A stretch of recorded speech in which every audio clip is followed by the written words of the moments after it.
Hello everyone, আসসালামু আলাইকুম। আবারও হাজির হলাম আরও একটু নতুন রেসিপি নিয়ে আপনাদের সামনে। আপনারা সবাই কেমন আছেন? আমরা আলহামদুলিল্লাহ ভালো আছি। তো গত ভিডিওতে আমি একটি ভর্তার রেসিপি শেয়ার করেছিলাম। তো সেই রেসিপিটা অনেকেই পছন্দ করেছেন এবং আপু ভাইয়ারা অনেক সুন্দর সুন্দর কমেন্ট করেছেন। আর যে সকল আপু ভাইয়ারা কমেন্ট করেছেন তাদেরকে অসংখ্য ধন্যবাদ। তাদের সবার নাম আমার মনে নাই, শুধু একটা আপুর নাম মনে আছে, বিডি রাধুনী মায়া। তো আপুটি অনেক সুন্দর কমেন্ট করেছেন, সবাইকে অসংখ্য ধন্যবাদ। আশা করি আমার অনেক পরবর্তী নেক্সট ভিডিওতে আপনারা কমেন্ট করবেন। তো আমি একটা ভর্তা রেসিপি শেয়ার করেছিলাম, সেটা হলো সজনে পাতার ভর্তা। তো সেটা সবাই অনেক পছন্দ করেছেন, আর যারা যারা ভিডিওটিতে লাইক দিয়েছেন তাদেরকে অসংখ্য ধন্যবাদ। তো আজকে আমি করে দেখাবো হচ্ছে গরুর মাংসের ভর্তা। তো এই ভর্তাটি করার জন্য আমার সময় লেগেছিল হচ্ছে 30 মিনিটের মতন, বা তার চাইতে কিছুটা কমও লাগতে পারে। তো যে সকল উপকরণ লাগবে সেগুলো হলো পেঁয়াজ, আদা, রসুন আর 2 টুকরো গরুর মাংস। তো গরুর মাংসের পিসটা আমি একটু ছোট সাইজের নিয়েছি, বড় সাইজের যদি হয় আপনারা 1 টুকরো নিতে পারেন। আর নিয়েছি কাঁচামরিচ, আপনারা চাইলে এখানে শুকান মরিচও ব্যবহার করতে পারেন। তো মাংসগুলোকে আমি একটু কুচি কুচি করে কেটে তারপরে ব্লেন্ডার জারে আমি ব্লেন্ড করে নেব, অর্থাৎ কিমা বানিয়ে নিব।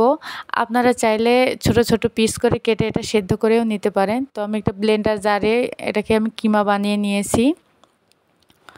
তো এখন আমি এটা হচ্ছে একটা চুলায় একটা কড়াই বসিয়ে দিয়েছি। তো দিয়ে আমি এটা এখন একটু সেদ্ধ করে নিব হালকা পানি দিয়ে, অল্প পরিমাণে পানি দিয়ে আর একটু হলুদের গুঁড়ো দিয়ে আমি এটাকে সেদ্ধ করে নিব। তো আপনারা খেয়াল করলেই দেখতে পারবেন আমি কিভাবে দিচ্ছি। আর এই ভর্তাটা খেতে এতটাই মজার হয় যে যে একবার এই ভর্তাটা বানিয়ে বাসায় খেয়েছে সে এটার ফ্যান হয়ে যাবে। তো আপনারা প্লিজ আমার রেসিপিটি দেখে একবার ট্রাই করে বাসায় দেখবেন। আর কম বেশি সবার ফ্রিজেই গরুর মাংস থাকবে, যেহেতু রিসেন্ট কোরবানির ঈদ গিয়েছে। তো আমার মাংসটা সিদ্ধ হওয়া শেষ, এখন আমি হালকা করে একটু ভেজে নেব। তো ভেজে নেওয়ার পরে এর মধ্যে আমি দিয়ে দিব আমার আগে থেকে কেটে রাখা পেঁয়াজ, রসুন, তারপরে হচ্ছে কাঁচামরিচ, আদা, এগুলো আমি দিয়ে অল্প পরিমাণে তেল দেওয়ার আগে আমি একটু ভেজে নেব। বেশিক্ষণ না, 30 সেকেন্ডের মতন আমি একটু ভেজে নেব, নেড়ে চেড়ে ভালোভাবে, যাতে নিচে লেগে না যায়। আর লেগে গেলে পোড়া পোড়া একটা গন্ধ চলে আসবে। তো এই পর্যায়ে আমি দিয়ে দিচ্ছি 2 টেবিল চামচ সরিষার তেল। তো তেল দিয়ে আমি হালকা করে একটু ভেজে নেব যতক্ষণ না সোনালি কালার আসে। ভালোভাবে আমি একটু ভেজে নেব যাতে পেঁয়াজ, রসুন এবং আদা ভালোভাবে সেদ্ধ হয়ে যায়। আর আদা যদি ভালোভাবে সেদ্ধ না হয় তাহলে আদার একটা কাঁচা কাঁচা স্মেল থেকে যায়, স্মেলটা একদমই ভালো লাগে না। অনেকেই কাঁচা আদা খেতে পারে না, তো যার কারণে এটা ভালোভাবে ভেজে নিতে হবে। এই যে দেখুন, সুন্দর একটা সোনালি কালার চলে এসেছে। তো আমি আর একটু কিছুক্ষণ ভেজে নেব। তারপরে আমি অ্যাড করে দিচ্ছি হচ্ছে জিরার গুঁড়া, জাস্ট ফ্লেভারের জন্যে। তারপরে গরম মশলার গুঁড়ো, যেহেতু এটা গরুর মাংস। আপনারা চাইলে ভর্তাটি খাসির মাংস দিয়ে করে নিতে পারেন, কারণ দুটোতেই অনেক ভালো টেস্ট আসে।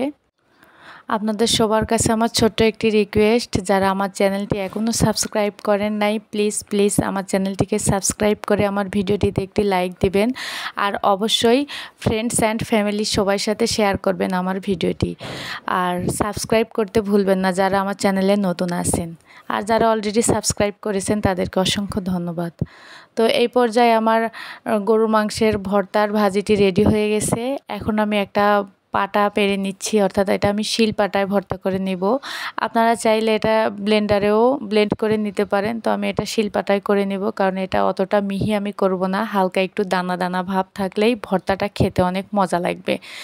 তো আমি একটু ঠান্ডা করে নিয়েছিলাম, নিয়ে এখন আমি শিল পাটায় বেটে নিচ্ছি।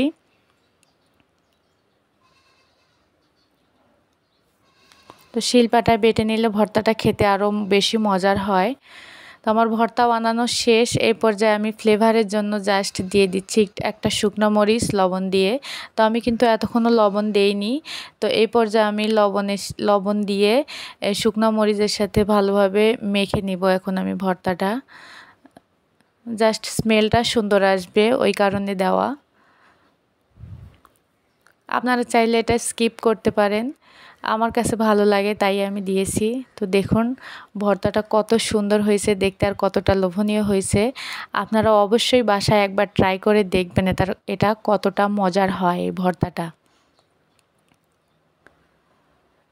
আর এই ভর্তা দিয়ে আমার মনে হয় ভর্তা প্রেমী সবাই প্রায় কম বেশি ভর্তা পছন্দ করে।